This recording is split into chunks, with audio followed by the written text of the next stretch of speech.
I am incredibly thankful and overjoyed at something that just happened earlier today. I just hit 1 million views. That's total views on YouTube for my channel, and for that I am incredibly thankful to your continued support and look forward to what the future holds.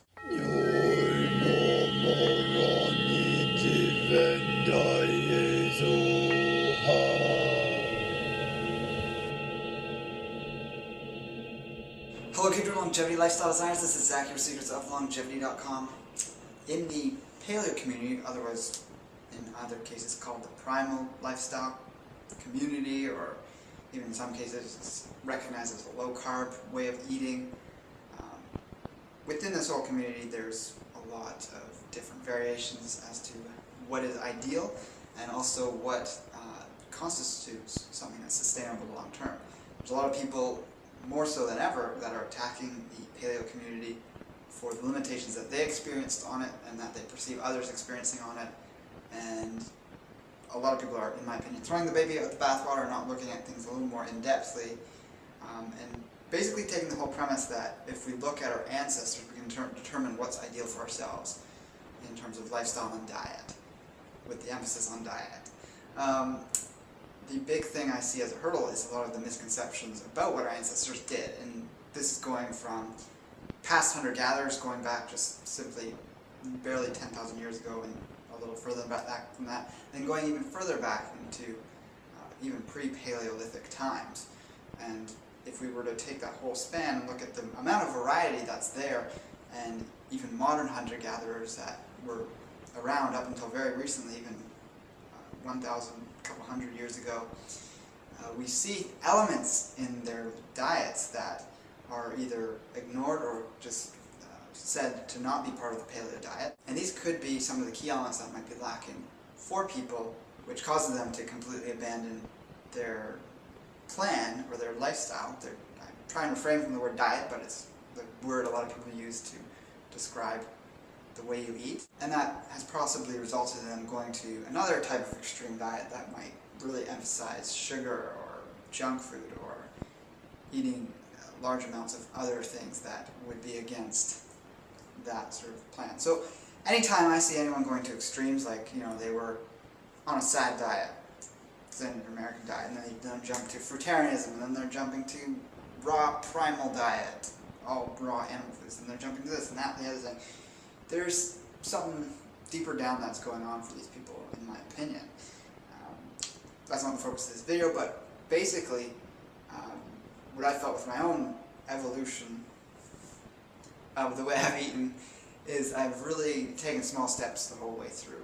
Any big drastic changes result in misguided opinions on things. You don't know what exactly was causing problems for you. You might be hyper analytical and say, oh well, we can look at this, that, and the other thing about our physiology and determine that this way of eating is wrong because it doesn't provide these things, or it causes excess amounts of cortisol, whatever. You still don't know if that's exactly what was happening for you, because that's theoretical and you haven't done the exact tests and slow change observation in yourself that would determine what exactly was going on. I'm not trying to bash anyone out there that's doing things and being successful with it. I'm just trying to give people perhaps a more grounded approach to making changes in your diet. And if you really like the sort of concept that Paleo has, which is basing things off of a past approach that humans have done. Obviously we know past humans were healthier in terms of their overall structure of their bodies. If we just look at lifespan alone, some people would argue that they're not, but I've covered that in other past videos, why a lot of our ancestors were living longer, or would have lived longer had they had the good environment that we have today of being able to address severe accidents or infections that in the past cut people's lives much shorter. And we can take these things and make the necessary changes without getting all anti this, anti that. So I'm just throwing out the idea of Paleo 3.0 because there was at one point something called Paleo 2.0, or that's what people were calling it, when it was embracing a more fat-dominant diet, which was definitely a step in the right direction compared to the original Paleo diet, if we want to look at strictly what Lauren Cordain was talking about and some other authors, which was much more higher protein, pretty much still fearful of saturated fat and things like that. I'm not going to get into the whole history of that because that's available from many other sources online, but really it comes down to rewilding yourself. This is a term Daniel Vitalis and Arthur Haynes have been using to describe getting back to our ancestral roots and getting back to our local environments and the foods we have available to us that are the most nutrient dense. And in my opinion, no matter what diet you're eating, if it's still able to mostly come from a grocery store, it's largely going to be from non-local sources. It's going to be largely hybridized foods, which means that you're not going to find them in the wild in any recognizable form. And that means that the macronutrients are going to be in ratios that are pretty foreign to your physiology. By all means, there's obviously going to be people that do totally fine on these, and I'm not saying it's going to drastically cut your life short if you don't eat wild foods. But there's steps we can take to get to more local foods, start consuming more heirloom foods, and eventually getting more and more wild foods into our diet, which is going to be healthier because it's adding these things in that are really absent from modern agricultural foods. These are the medicinal properties found in wild plants that you don't get in cultivated greens in the right combinations. This is the correct balance of polyunsaturated fatty acids, such as what you would find in wild rice versus domesticated rice or any other grain. Wild rice is basically 1 to 1.3 in its ratio of omega-3 to omega-6. Slightly more omega-6, but just a fraction of that percentage. And then of course there's the animal foods that would eat those imbalanced omega-3, omega-6 ratios. And to a certain extent, grass-fed beef and things, as great as they are, they do have still an imbalanced ratio as compared to wild meats. So you compare moose meat, the fatty acid profile to it, to grass-fed beef. I'm a fan of both. I still consume both. Well, I haven't had moose in a long time actually. But wild elk or any other wild meat, the more you get those things in, the more realistic it is to what our ancestors ate for millions of years. So I just don't think there's enough emphasis on this. There's a lot of consumption of tons of avocados, and that's not realistic for someone in Canada like myself. It's not a local food. The wild avocado, or the ancestor of the avocado, was smaller. It was a very big pit with a tiny bit of flesh around the outside. Like, you have to eat maybe 12 of them to get the equivalent of the amount of that green, oily flesh that you get from the modern avocados. I'm not saying don't eat avocados. I'm just saying a lot of these things that even are staples in what could be considered a more natural diet, like paleo, are still unnatural. When it comes to fruit consumption, there doesn't seem to be much delineation between, pineapple, which is a very foreign fruit that doesn't look like anything found in nature, even bananas, with their seedlessness and their high sugar content with low nutrition, and comparing that to wild blueberries. And even then, are you eating wild blueberries every day, year-round? That's an unrealistic thing that our ancestors would have done. Now this is getting pretty nitpicky, and I'm all for throwing out rules and things like that and just doing what feels best for you. But when we have these things in our mind and we are aware of them, then we start to go to things that would fall into line with what would be natural for our species.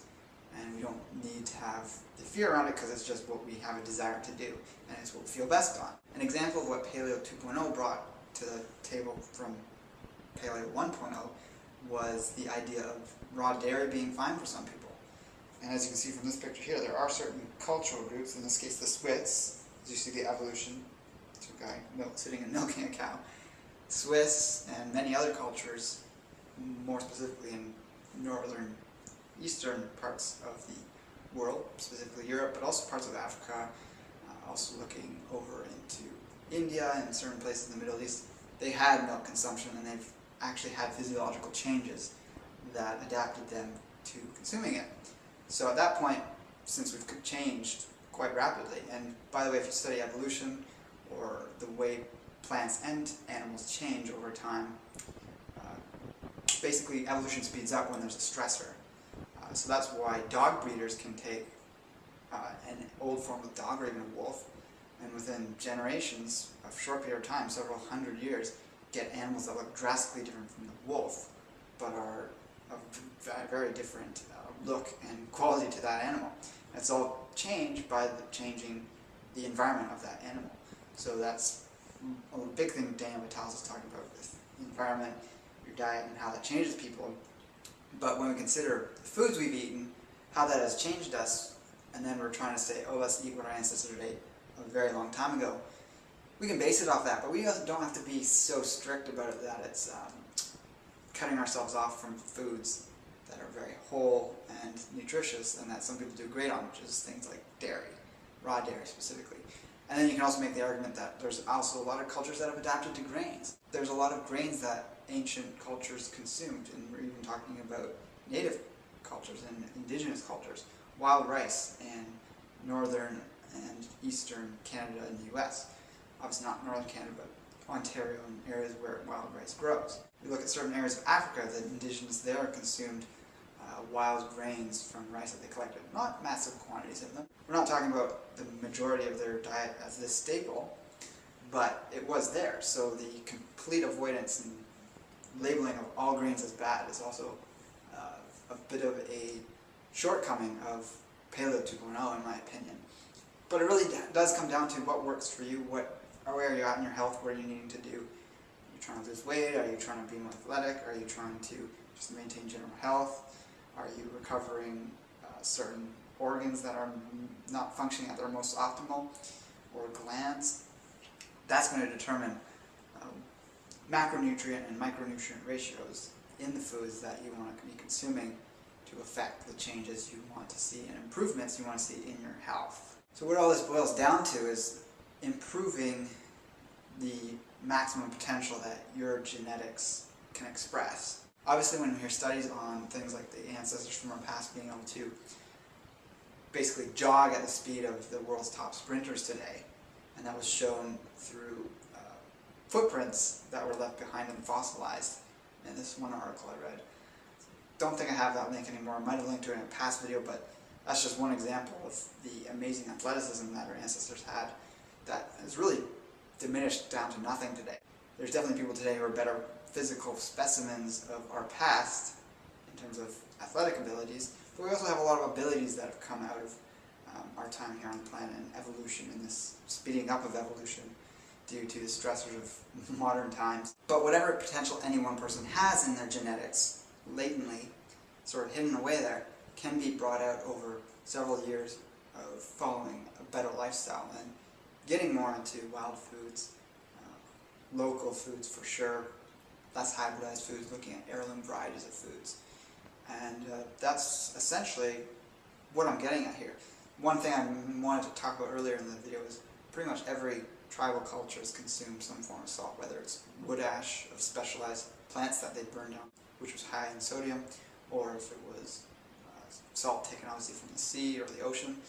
There's even salt springs that indigenous people would collect and was very important to them, and they'd get large stores of this. So a lot of the rules that get attributed to paleo diets that people end up following,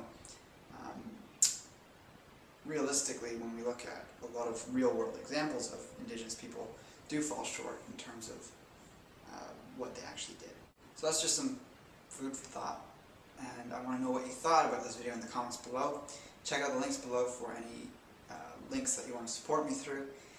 There are affiliates that help me continually bring out these great videos that takes me time to research and come up with. A lot of creativity goes into that. And also like, favorite, and share the video so that we can get this message out there. So with that, take care and embrace life without limits.